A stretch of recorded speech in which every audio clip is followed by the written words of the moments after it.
فضائل نماز۔ معزز سامعین کرام، نماز کے حوالے سے ایک واقعہ میں آپ لوگ کے ساتھ شیئر کرنے والا ہوں۔ تمام اہل مسلمہ سے درخواست ہے کہ اس کو توجہ کے ساتھ سنیے۔ بسم اللہ الرحمن الرحیم۔ ابو بکر زریر رحمۃ اللہ علیہ کہتے ہیں کہ میرے پاس ایک نوجوان غلام رہتا تھا، دن بھر روزہ رکھتا تھا اور رات بھر تہجد پڑھتا تھا۔ ایک دن وہ میرے پاس آیا اور بیان کیا کہ میں اتفاق سے آج رات سو گیا تھا، خواب میں دیکھا کہ محراب کی دیوار پٹی، اس میں سے چند لڑکیاں نہایت ہی حسین اور خوبصورت ظاہر ہوئیں، مگر ان میں سے ایک نہایت بدصورت بھی ہے۔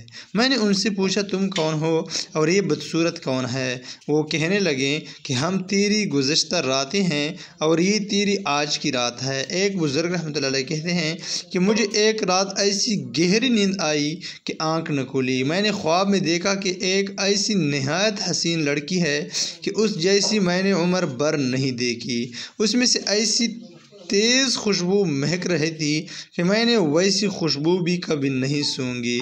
اس نے مجھے ایک کاغذ کا پرچہ دیا جس میں 3 شعر لکھے ہوئے تھے۔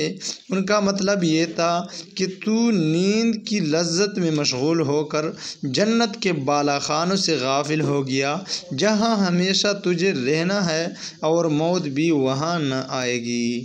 اپنی نیند سے اٹھ سونے سے تہجد میں قرآن پڑھنا بہت بہتر ہے۔